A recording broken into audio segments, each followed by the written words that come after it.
Assalamualaikum warahmatullahi wabarakatuh. Perkenalkan, nama saya Reski Azara dengan NIM 22101238200077. Pada kesempatan kali ini saya akan mempresentasikan mengenai kekerasan seksual. Jadi permasalahan kekerasan seksual yang ada di Indonesia itu adalah jumlah kasus kekerasan seksual rata-rata semakin meningkat setiap tahunnya. Pada tahun 2018, WHO menyatakan sepertiga perempuan di dunia atau sekitar 736 juta jiwa perempuan yang berusia 15 tahun atau lebih pernah mengalami kekerasan fisik maupun seksual. Proporsi ini secara umum tidak berubah sejak studi WHO 2013. WHO juga menemukan bahwa perempuan yang tinggal di negara dengan tingkat penghasilan rendah lebih berisiko mengalami kekerasan fisik dan seksual oleh pasangan mereka. Definisi kekerasan seksual yaitu kekerasan seksual menurut RUU PKS adalah setiap perbuatan merendahkan, menghina, menyerang, atau perbuatan lainnya terhadap tubuh, hasrat seseorang, dan atau fungsi reproduksi secara paksa bertentangan dengan kehendak seseorang yang menyebabkan seseorang itu tidak mampu memberikan persetujuan dalam keadaan bebas karena ketimpangan relasi kuasa atau relasi gender yang berakibat atau dapat berakibat penderitaan atau kesengsaraan secara fisik, psikis, seksual, kerugian secara ekonomi, sosial, budaya, atau politik. Jadi secara umum seksualitas itu dapat dikelompokkan menjadi beberapa bentuk, yaitu yang pertama biologis. Jadi biologis ini adalah seksualitas dipandang dari segi kenikmatan fisik dan keturunan, yaitu menjaga kesehatan dan memfungsikan organ reproduksi secara optimal, termasuk seksualitas dari dimensi biologis. Yang kedua adalah psikologis. Jadi psikologis ini adalah seksualitas dari segi psikologis berkaitan erat dengan fungsi manusia sebagai makhluk sosial, peran atau jenis identitas, serta dinamika aspek-aspek psikologi terhadap seksualitas itu sendiri. Yang ketiga adalah sosial. Jadi sosial ini adalah seksualitas yang dilihat dari adanya pengaruh hubungan sosial dalam bentuk pandangan tentang seksualitas yang pada akhirnya membentuk perilaku seksual. Dan yang terakhir adalah kultural. Jadi kultural ini adalah seksualitas dari segi kultural yang menunjukkan bahwa perilaku seks ini menjadi bagian dari budaya yang ada di masyarakat. Selanjutnya, kekerasan seksual terdiri dari beberapa jenis, yaitu yang pertama, pelecehan seksual. Jadi, pelecehan seksual adalah perilaku berkonotasi seksual yang tidak dapat diinginkan dan tidak dihendaki oleh seseorang yang menjadi korban pelecehan seksual yang dapat menimbulkan rasa tidak nyaman atau terganggu pada korban. Yang kedua, eksploitasi seksual. Pengertian eksploitasi seksual ini telah diatur dalam pasal 13 RUU PKS, yaitu kekerasan seksual yang dilakukan dalam bentuk kekerasan, ancaman kekerasan, tipu daya, rangkaian kebohongan, nama atau identitas, atau martabat palsu, atau penyalahgunaan kepercayaan agar seseorang itu melakukan hubungan seksual dengan orang lain atau perbuatan yang memanfaatkan tubuh orang tersebut yang terkait hasrat seksual dengan maksud menguntungkan diri sendiri atau orang lain. Yang ketiga yaitu pemaksaan kontrasepsi.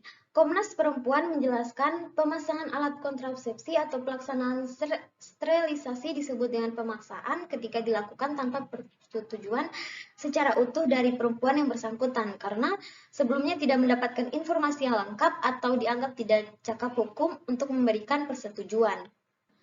Yang keempat, pemaksaan aborsi. Tindak pidana pemaksaan aborsi adalah perbuatan memaksa orang lain untuk menghentikan kehamilan dengan kekerasan, ancaman kekerasan, tipu muslihat, rangkaian kebohongan, penyalahgunaan kekuasaan, atau menggunakan kondisi seseorang yang tidak mampu memberikan persetujuan yang sesungguhnya. Berdasarkan pengertian tersebut, terdapat dua unsur tindak pidana pemaksaan aborsi, yaitu yang pertama, perbuatan memaksa orang lain dengan menghentikan kehamilan, dan yang kedua yaitu perbuatan tersebut dengan kekerasan, ancaman kekerasan, tipu muslihat, dan rangkaian kebohongan. Yang kelima adalah perkosaan. Menurut R. Sugandi, perkosaan adalah di mana seorang pria yang memaksa seseorang wanita bukan istrinya untuk melakukan persetubuhan dengan ancaman kekerasan yang dimana diharuskan kemaluan pria itu masuk ke dalam lubang kemaluan wanita yang kemudian mengeluarkan air mani. Yang keenam adalah pemaksaan perkawinan. Tindak pidana pemaksaan perkawinan adalah setiap orang yang menyalahgunakan kekuasaan dengan kekerasan atau ancaman kekerasan atau muslihat atau rangkaian kebohongan sehingga seseorang itu tidak dapat memberikan persetujuan yang sesungguhnya untuk melakukan perkawinan. Yang ketujuh, penyiksaan seksual. Penyiksaan seksual ini adalah kekerasan seksual yang dilakukan oleh seorang yang meliputi tetapi tidak terbatas pada pelecehan seksual. Eksploritas seksual ini pemaksaan kontrasepsi, pemaksaan aborsi, perkosaan, pemaksaan perkawinan, atau pemaksaan pelacuran untuk suatu tujuan tapi tidak terbatas. Yang kedelapan, pemaksaan pelacuran. Tindak pidana pemaksaan pelacuran adalah setiap tindakan yang dilakukan oleh seseorang dengan menggunakan kekuasaan dengan cara kekerasan, ancaman kekerasan, rangkaian kebohongan, nama, identitas atau martabat palsu, atau penyalahgunaan kepercayaan, melacurkan seseorang dengan maksud menguntungkan diri sendiri atau orang lain. Dan yang terakhir adalah perbudakan seksual. Jadi perbudakan seksual ini adalah tindak kekerasan seksual berupa eksploritas seksual, pemaksaan aborsi, pemaksaan perkawinan, atau pelacuran yang dilakukan kepada orang lain dengan cara membatasi kebebasan kepada orang lain untuk yang bertujuan untuk menempatkan orang lain tersebut melayani kebutuhan seksualnya atau pihak lain dalam jangka waktu tertentu. Selanjutnya, faktor penyebab terjadinya pelecehan seksual. Yang pertama itu korban mudah ditaklukkan.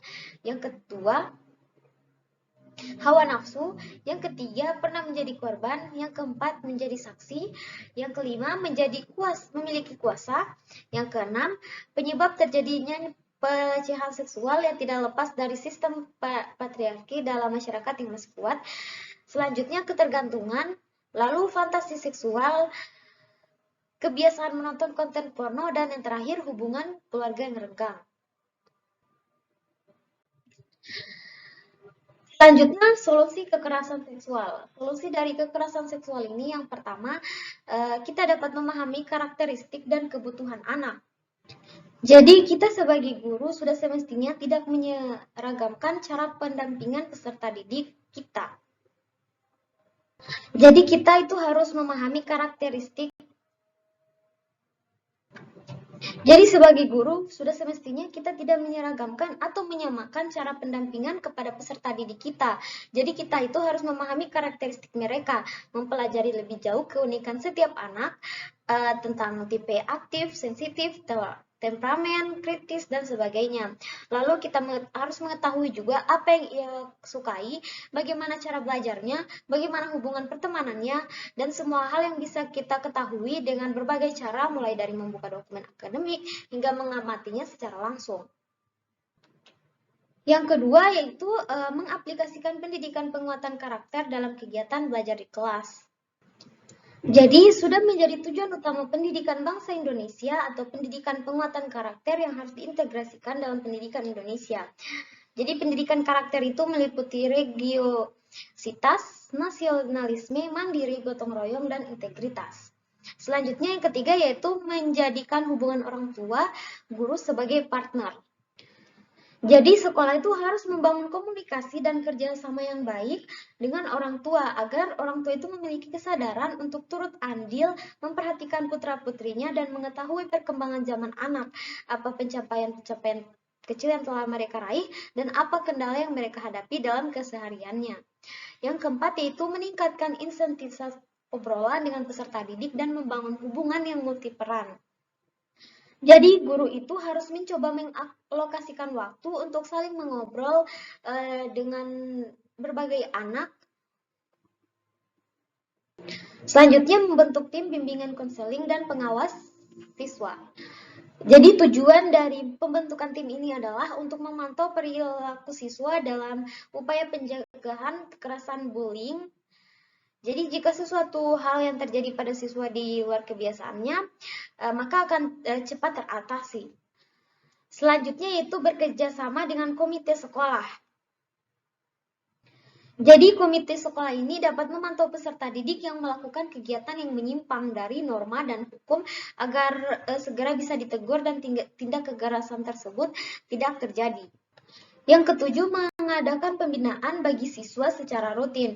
Jadi mengadakan pembinaan ini bisa dilakukan dengan tim guru atau diadakan pembinaan berasal dari luar sekolah. Selanjutnya, pembatasan dan pengawasan penggunaan HP di sekolah dan di rumah. Jadi HP memang menjadi kebutuhan pokok saat pandemi seperti ini.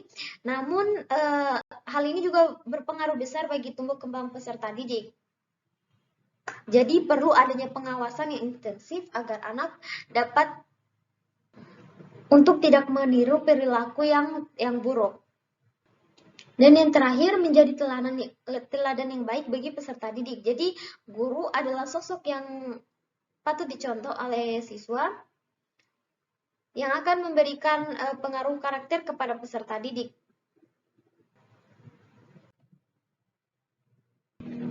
Jadi mungkin itu saja video dari saya. Kurang lebihnya mohon dimaafkan. Saya pamit undur diri. Wabillahi taufiq wal hidayah. Wassalamualaikum warahmatullahi wabarakatuh.